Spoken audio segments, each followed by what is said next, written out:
Okay, if you're not a Muslim, thank you.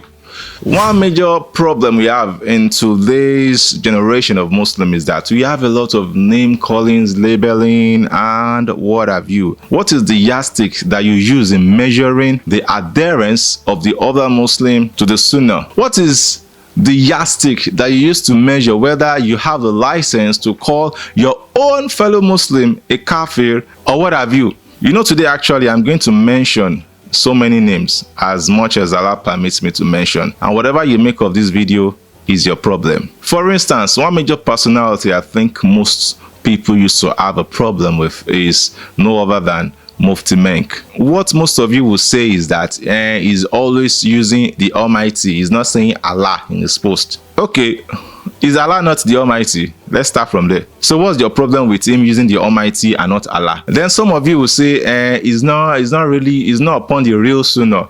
You that are talking, do you know what the real Sunnah is? I actually did ask one of these people that said he was not on the real Sunnah, that okay, what is the real Sunnah? He said because his level of teachings is not up to the standard of the likes of Sheikh bin Baz, the like of bin Temiya, and those other scholars in that category. May Allah be pleased with all of them. Then I asked that same person again that, did MuftiMenk at any point in time in his lectures, publicly, privately, in his post, compared himself with those scholars? He said no. And I was like, okay, so what's now the point of all your refutations and rodus? What's the point? Or probably this is just coming from a point of envy and nothing else.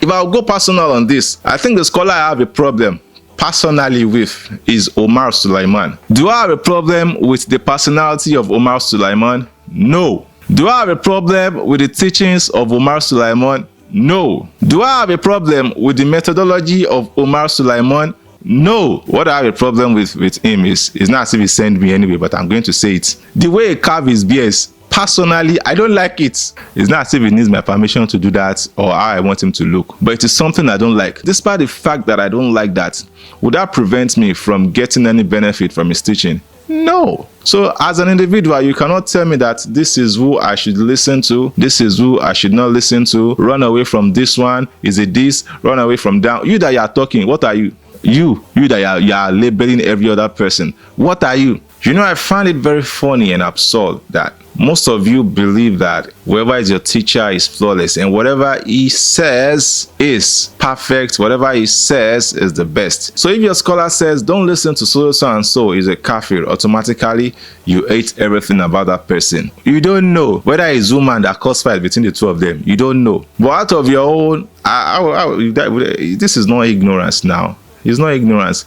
It is, I see it as your own inability to use your own logic. Personally, I cannot hate anybody on your behalf, and I won't act to people based on the negative things you've told me about them. If I experience those negative things, yes, you are justified. But then I would not, because of what you have said about somebody, hate them for no reason. And for those of you who engage in this, at least you know what taqlid means now. You are doing nothing but blind following. Let's go back home. Our friend somewhere in Ilorin, the person of Dr. SanusiLafiagi, he made a post, not a post, it was in a video. He made some statements and everywhere went on fire.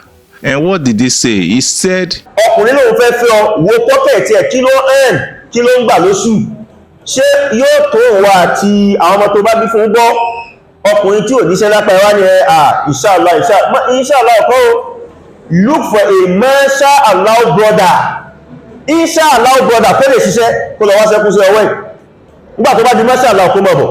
Because if you marry an inshallah brother, you may end up being in a life family. If he cannot cater for your basic needs, don't marry him. Koyemi, I don't understand. Is it simple comprehension that you don't have? Or you just want to blot out things? Or you just like blotting things? Or you just like bloating come fellow? Or you just like